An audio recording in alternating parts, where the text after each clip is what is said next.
Welcome to All Over the Place, a rounded third production with your hosts, Eric Korvosnik, Jim Culver, Marty Zamora, and Kathy Rankin.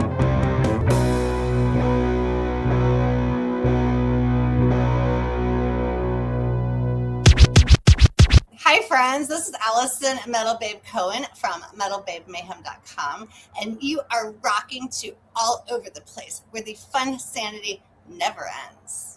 Hello and welcome back to All Over the Place. I am your host, Eric Korvosnik.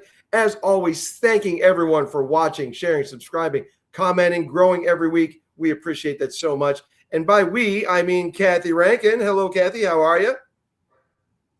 Hello. I'm good. Nice. And also bringing back Mr. Jim Culver. How are you doing, sir?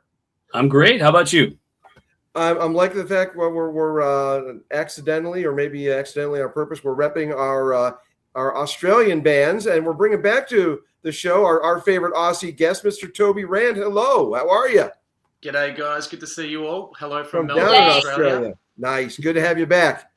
And we remember Toby was with the Fell and beyond, and also bringing to the show. Actually, for the first time, we want to welcome from RockStar INXS, Suzie McNeil. Hello, how you doing, Suzie? Welcome to the show.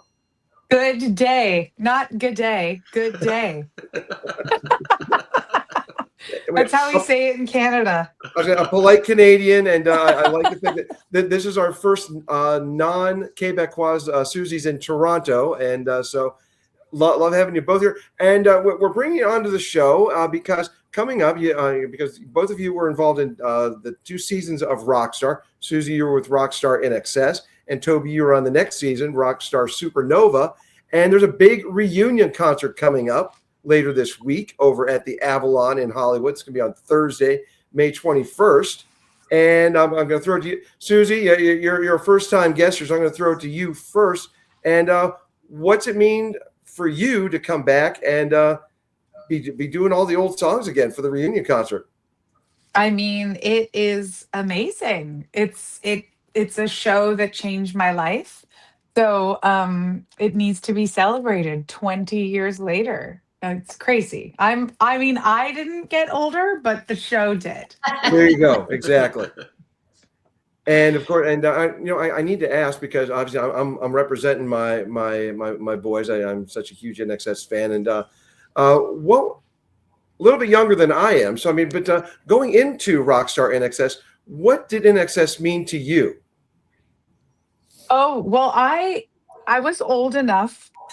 There were some contestants that weren't kind of old enough to be like really enjoy Kick and like be a good era for that. So I knew, I mean, that album was like legendary. So I knew it all. I was excited. I was already a singer musician in Canada, and I wasn't sure if I wanted to do it, to be honest. Like, it was kind of scary. And then once why? What kind of hesitations? Just reverence for the original material? Yeah, it's weird. Like, you would think a lot of the contestants were like that, actually. We talked about it after getting on the show, and you would think we would have been like guns a-blazing, but we were nervous. I don't know. I don't know. We were just like, is this cheesy? Like, we're like we're like classy, or we thought we were artists that had something to say. But 2 things, it literally did change my life, like the trajectory, and probably and definitely actually still to this day. And then the other thing was, we were on both seasons, we were so sequestered in that mansion that, like, even if you didn't really want to win, by the time that was reaching the end, like, it was so tunnel vision, right? Because we didn't really talk to family, friends, like, we couldn't look at the internet or magazine. We were just like, all like, I want it. So it was interesting for sure. And you, of course, got to sing on Switch along with JD, of course, a fellow Canadian who won the gig as Michael's replacement. And so, yes. I know, what was that like for you to, perform and do it with, not just with JD, but to have your mark on an INXS album? It was amazing. I mean, by then we had kind of gotten to know the guys pretty well, like as well as you can, sort of in that situation. And I had become kind of close with Andrew Ferris, and he was sort of the main songwriter with Michael. And he was also sort of the closest to Michael. So I think there was an idea in his head specifically that, like, if they went with a woman, it would kind of be the furthest thing away from his friend, the experience and memory of his friend. But, obviously that didn't work out. But I think we sort of had this special musical connection. So I think it was important for him, maybe specifically, to include me there. And it's a song about Michael. Like the song that I duetted, it's called God's Top 10. And it's like, it still makes me cry to this day. So it was like such an honor. And it's been fun to revisit it because, I mean, again, being a huge fan, I broke out the old Shabu Shaba there, which is where, God's Top 10 was from. Here Comes, a lyric in there. And, and Oh, what was it like? And I think that INXS, the band, because Michael was such a huge presence, one of the best, if not maybe top 3 frontmen ever. And what was it like for you to get to hang out with the guys who I think are such amazing musicians who got discounted because of Michael's charisma and frontman presence? And what was it like for you to learn from Andrew as one of the chief songwriters? I mean, he was just such a pleasure and a sensitive, real person. So there was absolutely no sort of rock stars smoke and mirrors. Like he was a genuine person. So that was really nice. Where at the same time you're a little sort of insecure and like taken aback about what he's written, but his actual personality was just so giving and loving and understanding. He didn't put on any airs or anything like that. So it was, you wanted to get the job done with him. Nice. And of course, you did Never Tear Us Apart and Bitter Tears, one of my favorite songs from X. So are you going to be performing those two or anything else from the INXS catalog coming up at the big reunion show? I don't know. I don't even know. I'm ready to do anything. I know I'm doing two of my performance songs. Um, I know I'm doing Bohemian Rhapsody, and Losing My Religion is the one that's on like the DVD. So I figured I should probably do that one. Nice. But yeah, we'll probably pull those out just like when we're in rehearsal and play with a couple more to fill up the night. Which tune are you most excited about doing? Definitely Bohemian Rhapsody, always. It's Right the on. one that's kind of like stayed with me through the years, right? Like when I meet people, and first of all, I get a sweet Suzie McNeil, like still to this day. And then I'll get like, oh my gosh, your rendition of Bo Rap. And then I was in like that led to I was in We Will Rock You, and it's Toronto's version of Broadway, but it all like came together, right? Because of Bohemian Rhapsody. And I'm so honored. Like it's the best thing that could follow you in your career for sure. When you were on the show, did you pick what songs you would sing, or were they chosen for you? Well, we had a performance song on the performance day, and that was a big part of the like drama that they would air on the reality show segment. So ours, I feel like maybe, I'm not sure how it was with Supernova, but our season aired 3 times a week. And I remember like friends and family going like our whole summer was committed to you. Like that's a big commitment. Yeah. Three, and right, like you didn't have streaming, so you're like tuning in or you're recording it on, what was that? Like it was new where you could record it on your TV. That was Or the very new DVR. back then. Yeah, DVRs. Yep. Oh, wow. So, yeah. So, in the reality show segment, which aired, on Monday or whatever, part of the drama and the, following along and the journey was they would like place a bunch of songs in this one room and with the music going like, da-da-da, and then we'd look in the room and they'd all be there. And then it'd be like basically fight for your song. And so we did. And that's like part of the drama that, was created. And then on elimination day, there were three people in like the bottom three. And then INXS would pick which INXS song they wanted us to hear. And then ultimately INXS would save us if they wanted to. So like I was in the bottom three all the time. Thanks a lot for all your votes, people. No. And but INXS saved me all the time because that was the other thing is like it was kind of good if you were singing a bunch of INXS songs through the season, right? Because they could hear you do, your version of all of them. So, oh dear, memories.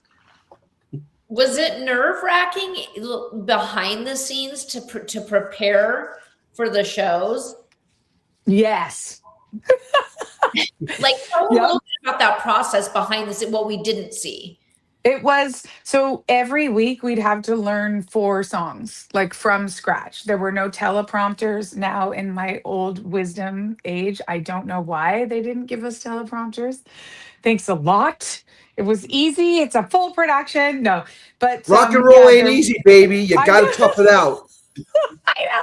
And then you'd like get in trouble for not knowing your words. Like I ended up in the bottom 3 because I messed up the second verse to the Black Crowes song Remedy. So that's that stayed with me. But anyway, no. But yeah, 4 songs. Because there were 3 INXS songs, right? The bottom 3, each person would sing a different one, but you wouldn't know ahead of time which one they were gonna give you.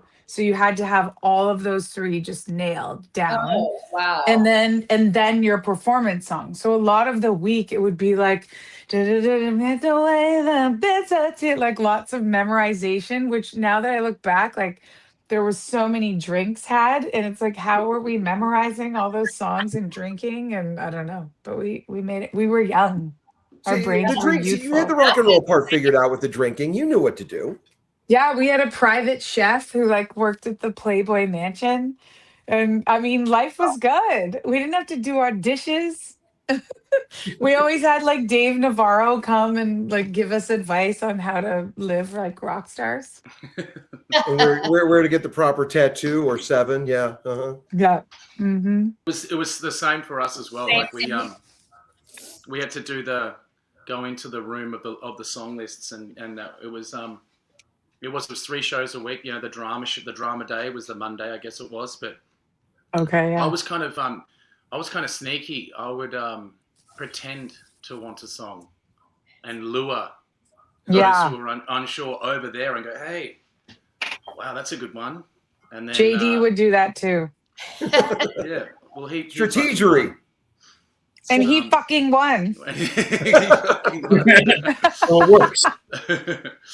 But it was like some of the fun times were just like kind of us kind of fighting for the song afterwards. And I think some of the classic outtake moments where Delana was on my season, and she wanted a song, and we kind of dared each other who would do a nude run.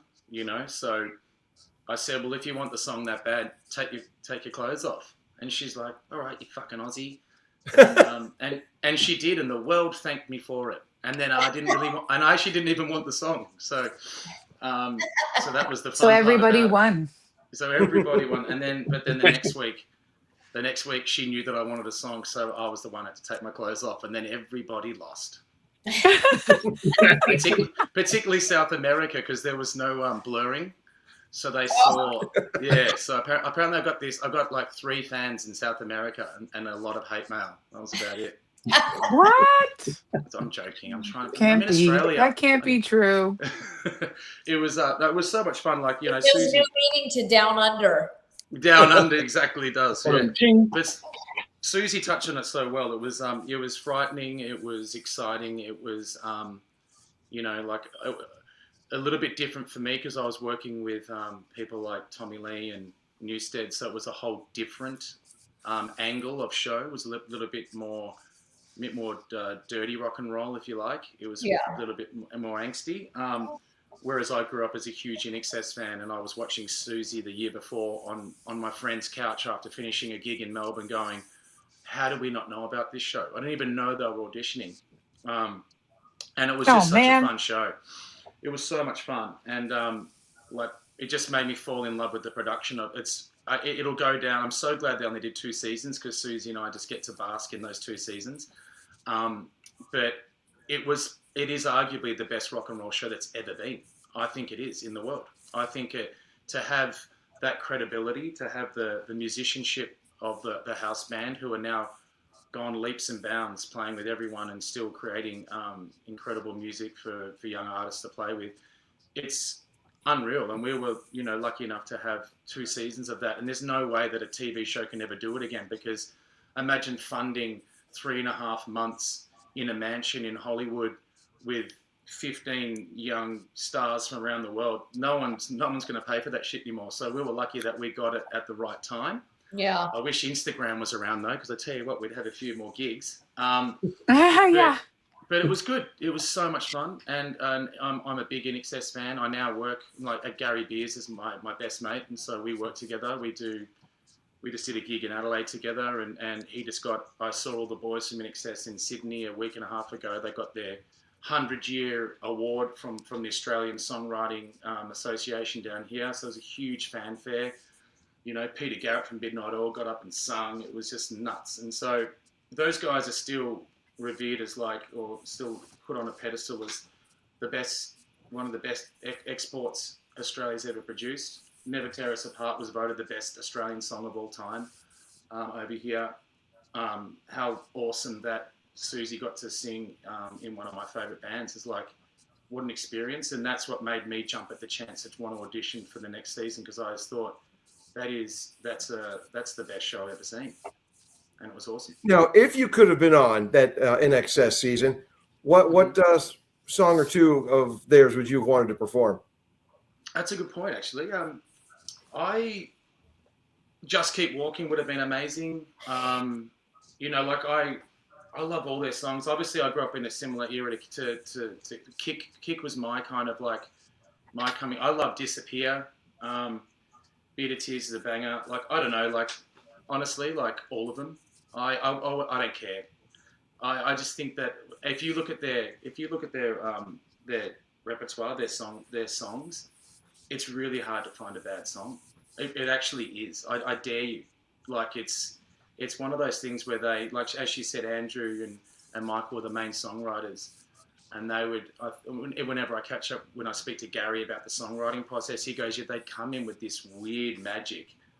And if you look at the way they write songs, there was no real proper structure of verse, chorus, verse, chorus. The choruses would bleed into a verse and then go to a bridge, and you're like, "What's happening?" And the magic they said that happened in the room once they bought it was that the band just kind of jammed on them, and that's how the songs kind of evolved, where they didn't put any, no, we got to stop here and make it, otherwise the people won't understand. And it's just we're just going to flow with it, and that's a testament to great songwriting, and I think you can hear that in every record they've done.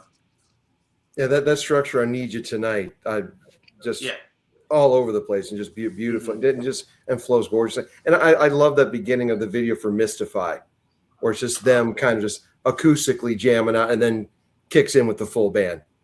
Yeah, I could go on forever on this band, obviously. Now, I could hear you doing Days of Rust off of Full Moon Dirty Hearts. Let's do it. All right, you ready? Oh, no. It's one of the few I don't have on vinyl yet, but it's in the works. But and then to touch on the song list for the show. So the show is May 21st at the Avalon. It's I'm so excited. Me and Suze, we hung out a bunch of times a long time ago. I'm pretty sure we smoked cigarettes and drank beers, which we're not supposed to do with rock stars anymore. But the songs that we've chosen, I get to do 3 of my favorites from my season, and I've seen what everyone else is doing. And, we're going to open up with, obviously, an INXS classic, which is going to be amazing. And then we're going to close with an INXS classic as well. That's all I can say. But it's going to be, there could be some surprises as well on the night, which is very, very exciting. Actually, there will be surprises on the night. So I wish I could make it. I love the Avalon as a venue. That's going to be a fun night. Yeah, there's going to be lots of nudity. Yes. All right, fine. I'm on my way. I'll make it. We're gonna fight. Hang for on, the let me check my songs. calendar. I might be able to pull this off. Toby's gonna kick the show up a notch. No. Exactly. Give me that kind of show. Huh? Yes. Well. Holly. Now they're on It's the gonna be Sunset amazing. Strip. Yeah. So yes, they're not far off the strip. And also, like, you know, that the house band is just reconnecting with all the guys, because I see them. I still have a place in Los Angeles. I'm more in New York now, but whenever I see the boys, like I've seen Nate from time to time. I used to go to some of the tapings of The Voice, and then Raphael's always gigging, so seeing him is like amazing. So and then, you know, connecting online, so to see them get excited about it as well. Paul Merkovich is obviously the band leader and the MD. He's pulled together an incredible amount of work. I think we're doing 23 or 24 songs. And Toby knows a lot more about the show. Is there a set list that I haven't seen? yeah, it's in your email, Susie. Now that I work for you as your assistant, I will send that over to you. Yeah. Hold on, let me give Allison a call. We'll see what the Metal Babe is sharing I was and not just gonna sharing with show everybody. up.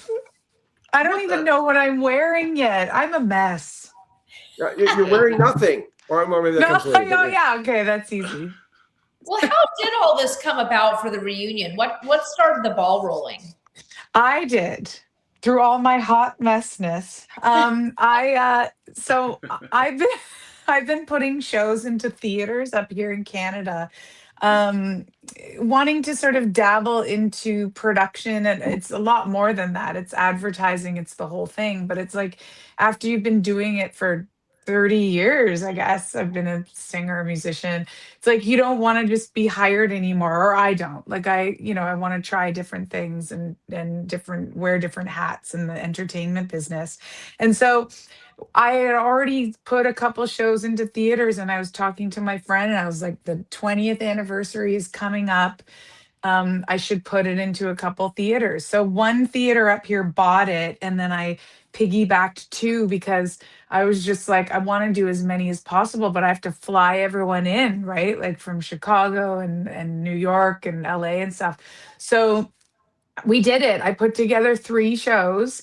Actually, no. So it ended up being 2. And then worked my butt off, and it was so much work, and I wasn't prepared for it, but it was so amazing to see everyone again. Like we were like shaking when we saw each other. The first show we did was in Niagara Falls. And then David Goffin, who was one of the executive producers on both seasons, he was dabbling doing one as well, and he actually flew up to Canada, like stayed in Toronto and came to one of the shows. And he was like, we got to do this in LA, and I'm so glad that he is. Like it's going to be he kicked up a notch. Like I had local musicians, I didn't have the house band, we didn't have Toby, so this is going to be, way better.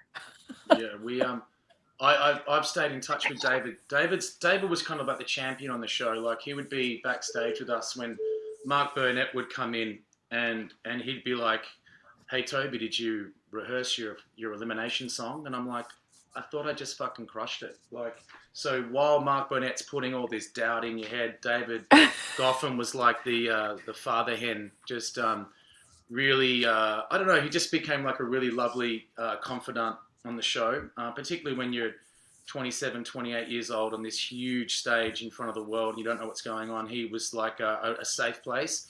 Yeah. And so when he started talking about this show for INXS, he knew that I was a local LA boy, and he goes, "Listen, I'd love you to be part of it." So, with Susie's experience doing the show up in Toronto and where her career is now, it's similar for me as well. Like I work on a lot of productions and stuff, so I've just been on the phone with him, helping him with like little things that I think from an artist point of view. It's a big job. I think the Avalon holds about 1,100 people. Tickets are going well. We've got merch now. I think he goes, "Listen, if I have to put my house on this show, I will, because I just want this memory." And I've gone, well, how many houses do you have? Because that'd be awesome. Can I have one? So I think it is a passion project, this one, Yeah. you know, and I think it's we're representing RockStar INXS, and there's a little flavour of myself from Supernova. We tried to get Storm as well from season 2, but she was booked, unfortunately. But there's going to be surprises. Yeah. So that's exciting too. And that just speaks to the show and the 2 seasons, because like for someone with his resume and all of us, like there was something very, very special about that show. And like further about the house band, and Paul Merkovich was the music director. He said this was my favorite. They've been on many seasons of The Voice, like Toby said. He said this was the show that meant so much to me. So that's just like it's like something we all needed to do, I think. And it's, you're going to be able to feel that for sure on the night. What do you think it was about that show that made it so special like that? I mean, I think it was just so different. Like David had come from American Idol, and he was like, we just want to do sort of the anti-American Idol. Yeah.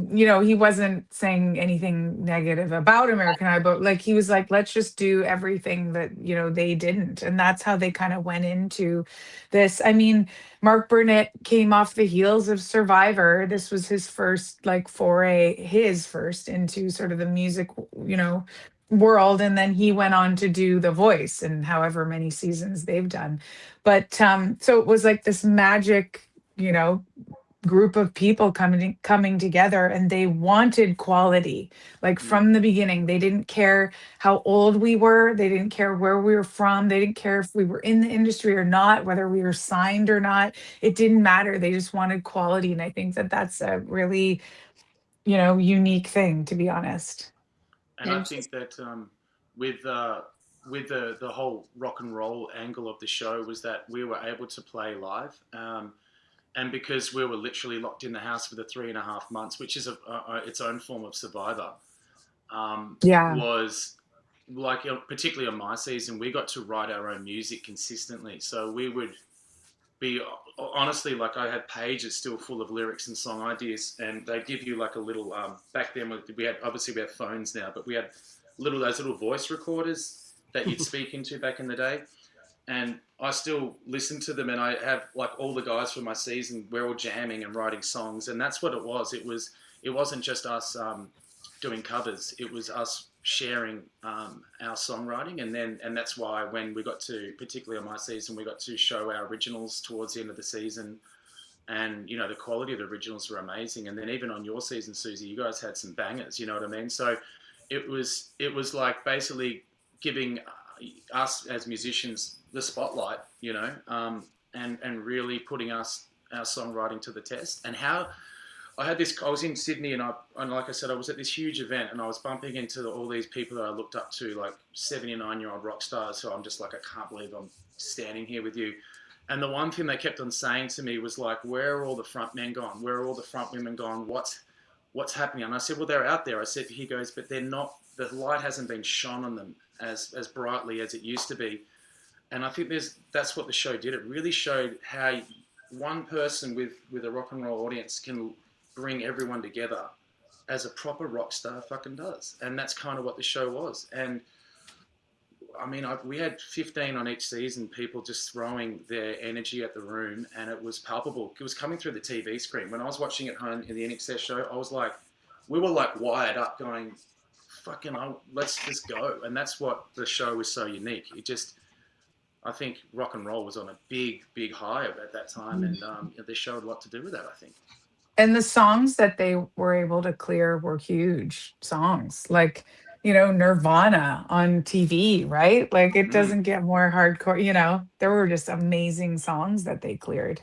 And penny royalty at that, not Smells Like Teen Spirit. I like that aspect. Yeah. It's awesome. Now to both of you. So are there any songs that you didn't do that someone else did on the show that you would like to tackle perhaps at this upcoming reunion concert? No, I was happy with my songs. You're like, no. No. I would like to do Zombie. I think because why not? No, it's just one of those songs. Like it's a lot of fun. But I think once we have the rehearsal, Suzie, you don't know exactly what songs you're doing, so that's I think that's going to be fun in itself. Is like, hey everyone, Suzie, you're doing songs you've And then never I'll done be before. like, Yeah. But I think that there might be room for us to be able to like have some collabs. But you know, as everyone here is a musician or music lover, you know what it's like when you get in the band room, everything changes. So once we get into rehearsal, we'll see what happens. Love it. I gotta get out there. I'm technically I'm working that night, but I'll switch nights with somebody. It'll be good. It'll be good. Yeah, that would be Otherwise, as you know, it's going to be live streamed now as well. So, Oh, don't say that. Now I have an excuse not to go. Don't say that. No, it's Yeah, no, yeah, you but, gotta come. that's on you, bud. Like I know that. Yeah, you know.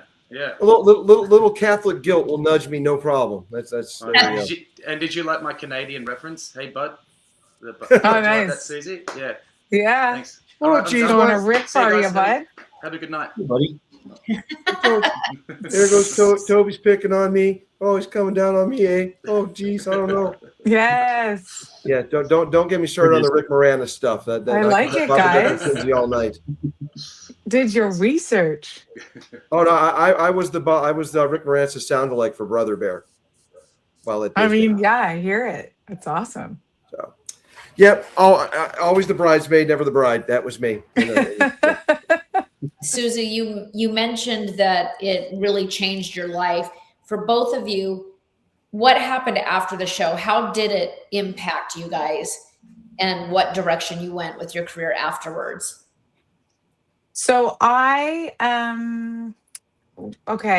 got called by an A&R guy named John Kolodner, and he wanted to do an album with me, and it was going to be his last album because he hated the music industry.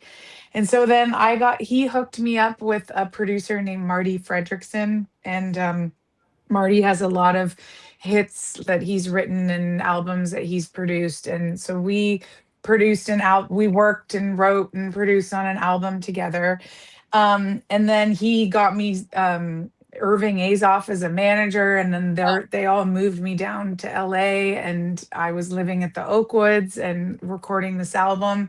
And then we submitted the album to Irving, and then it kind of just sat there. And then in the meantime, Pink needed a backup singer. So Paul, who we spoke about before, the MD, was also her MD. So I auditioned for that and got it and went on tour with Pink singing backups. And then I asked if I could like bring my album to Canada and kind of release it on my own because they weren't doing anything, and that's a whole other story. And so then I did, and it was very, very successful here in Canada, and I got a ton of radio play from it. And then in that process, I also partnered up because I became such great friends with that producer, Marty. And then from that, we started a band together. And then from there, we went on tour with Steven Tyler for like 10 years. Then I became Aerosmith's backup singer. I still am, just had a show with them in January. And then I've worked on, many, many albums since then. Like I said, I did like musicals, and my biggest, I would say, achievement is that I'm still a full-time working singer musician today. Like to me, that's like 20 years later, that's all I care about. I'm so thankful. Like I just love my job, and it's been really hard. And anyone out there that wants to be a singer for a living, it's not for the faint of heart. So that to me is what I'm most proud of, for sure. Definitely. If you can do what you love, that's success. Absolutely. That's awesome. I actually love that. I gotta Sue's one of my favorites. Even though it's been ages, I always like check in with my peers from the shows and stuff, and she's just like I love how you say you're a hot mess, but you're a hot working mess. Jesus, it's fucking awesome. Oh yeah, I work hard. Yeah, and for me as well. Like so, I was very loyal to my Australian roots on the show. So before I left, I was in a functioning rock and roll band that we just broke on radio out here, and then we just started supporting like Nickelback. We just did like a 20,000 seater with them, and we did like a Warped tour. so our band was kind of like growing at that stage. And then when the opportunity came up, they were like concerned that, you know, all that hard work that we've been doing for 3 or 4 years was going to get flushed. So I made dog tags. Are they here? With my band name on it, and I wore them every night because I didn't think. I mean, obviously, it's good to back yourself and you might win, but as Australians, you're kind of like, you know, if you're gonna fucking win, who knows? So I had the band always with me, and so once the show finished, I kind of knew that it was not going to be mine anyway. But I became really good friends with Tommy Lee because of it. I became good buddies with a lot of the team behind there. Sanctuary. So Sanctuary were looking after Velvet Revolver and Tommy Lee and Fleetwood Mac and all those guys. So they took us on. And with my prize winnings, because I won a car for my original song, I sold the car and I flew the band over. Wow. And we recorded and toured for 3 years straight, put out a record. We got top 30 with one of our songs in the States. Toured with Slash and Friends for like 2 years as well. He took us under his wing. We did like Scandinavia, Australia, New Zealand, US. And meanwhile, just putting out music. And then for an Australian band, there was 5 of us. The industry was starting to change around 2011, 2012. And that's when it became really tough for rock and roll. So a lot of the boys had to go back and I just continued with my solo projects. And much like Suzie, I haven't worked anything else apart from being in the industry ever since. Different iterations of working on my solo music. And now I'm in, 2 bands with arguably 2 of the best bass players that had ever lived. One with Gary Beers from INXS, a band called Ash and Moon, and then one called The Fell with Billy Sheehan, who's a nutter, which we had an interview with you guys for as well. Yeah. And great it's been, and it's been 20 years now. And like Suzie, I'm doing corporate stuff as well, and I'm working behind the scenes because there's this beautiful face, can only do so much. That was supposed to be a joke again. And well, we have mortgages to pay too. We have a mortgage to pay, and mine's in the Los Angeles mortgage. So there you go. But yeah, I think Susie's like me. It's like, the reason why maybe sometimes scattered is because we're just constantly looking at ways to kind of like be creative and create more opportunity in the industry. And I think it's out there. Like I see you guys as well, Kathy. I'm a big fan of yours. Like we became buds, and like you're working your ass off in your industry, and always trying to break new ground for female front women, celebrity presenters and stuff like that. Like it's such a fun place to be in. So very grateful that the show gave me those eyes, and still people reflect on to this day and go, wow, that was just awesome. And the only thing that's happened is that we got older. Yeah, that's it. Yeah, and well, you guys both and wiser. You both look great, and you're both crushing it. So appreciate that. So are you guys, and like having an opportunity to speak to you guys. Like obviously, you guys enjoyed the show. It's like it's good for us that we get to relive these memories, which is now the way we circle it back to the show. It's going to be freaking awesome. It's like I really, if you can, I encourage you guys to come if you can. Talk to Alison, see what we can do, and it's just going to be a lot of fun. Like I'm big fans of Marty as well. Marty came down to Australia, and one of my buddies booked his shows like years ago. And my parents, I was overseas, and my parents went to the show, so my parents actually remember him fondly.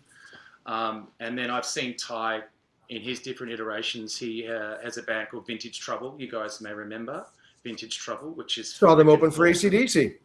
And I was there, yes. And so me and Ty, we hung out after the show, and I see him back and forth, and so I'm going to be like the seventh wheel on the night, but I still have. Yeah, but you know everybody better than I do. Well, I don't know about that. You saw them naked for 3.5 months. So, that's true. Yes. So, but I just feel like there's the camaraderie between the 2 seasons. I feel like everyone would just love each other anyway. So. Oh yeah. It is a life-changing experience to go through something like that, and I wouldn't change it for the world. Wouldn't it be cool? I mean, it seems to me like right now is the perfect time for this to happen because there is a bit of a resurgence of rock, and I think a hunger for live music with all the AI things happening. There's a lot of people are kind of pushing back against it, and they want to see live performances. So I don't know. I think it's a great time for this show to happen, and who knows what it can spur from there. Yeah, I mean, yeah, it is for sure, and just that we hooked onto it at the 20 years is really cool, because there's been talk at 10 years, 5 years, and the fact that we're doing it is it's really special. Yeah, seems like it's the right time. Yeah, I feel like Yeah.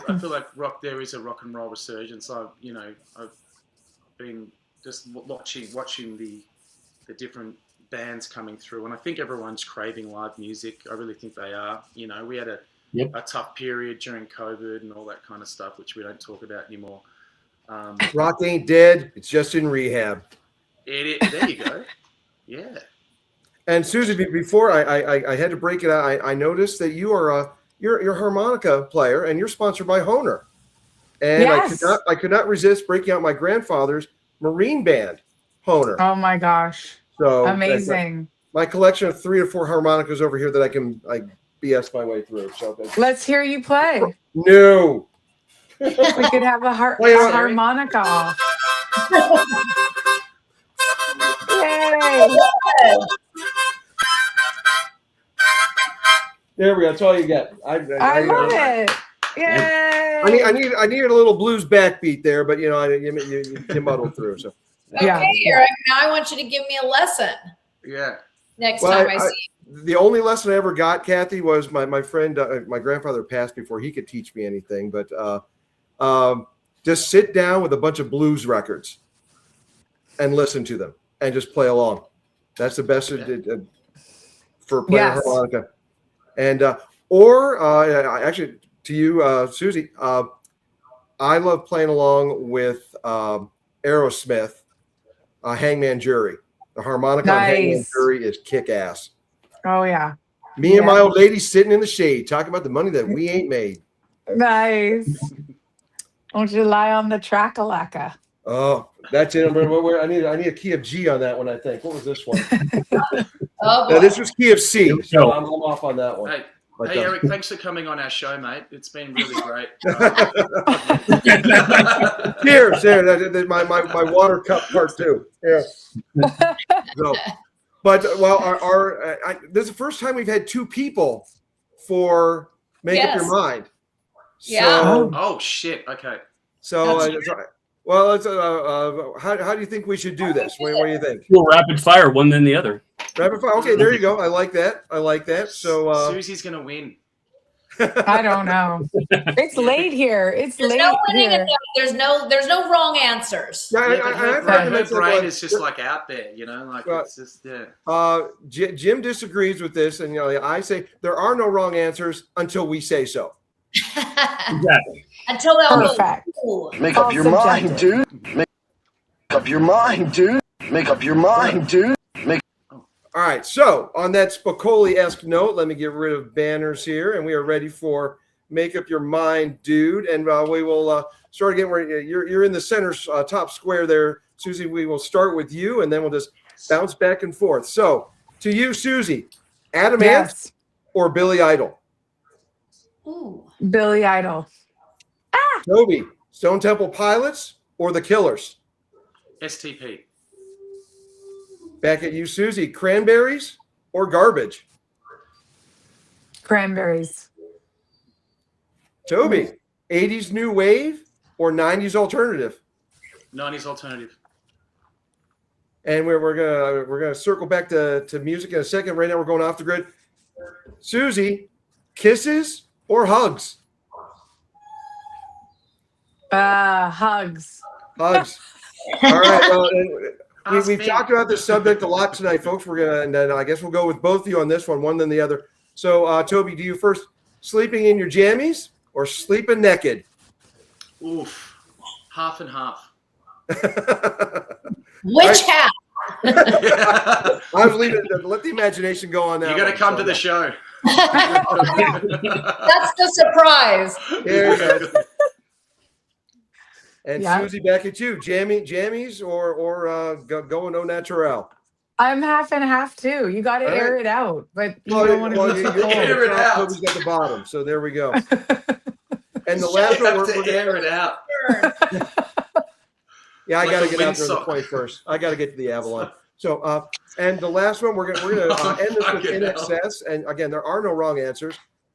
Listen Like Thieves or Kick. Susie,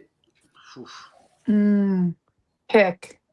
Toby. I'm partial to Listen Like Thieves because the single Listen Like Thieves is one of the main songs that Gary wrote. But Oh. yeah. My Can favorite you tell INXS Gary I songs. say hi? Yeah, he's a big fan of you. Can you tell him please I say hi? Okay, I'm thank working you. on him saying hi in person. Oh, you're Yay! Hey. Okay, sorry. Shush. Well, I hope everybody can make it out. As many of our viewers and listeners can make it out to the Avalon on May 21st, Thursday, May 21st.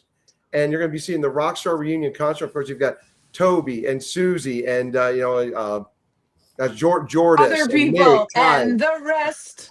And the rest. There are no Sorry. names. Just poor Professor and Marianne. And where Yes. can people see the live stream? How do they do that? Is it on the site or? Yes, On the- rockstarreunionlive.com. Yeah.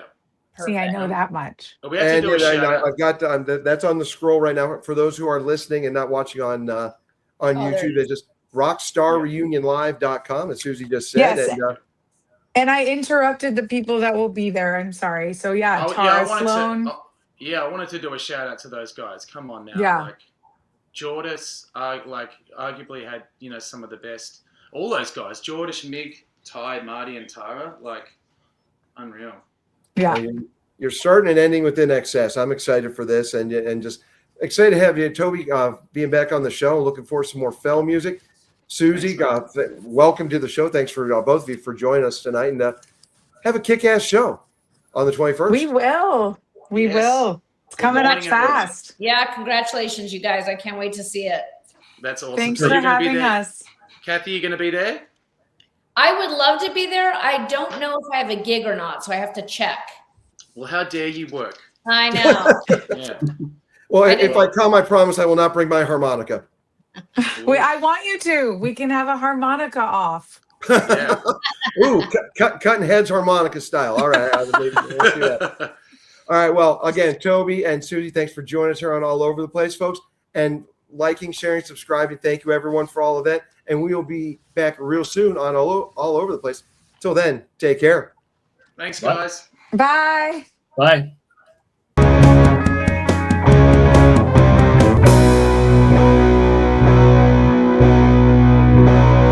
All over the place, where the fun sanity never ends.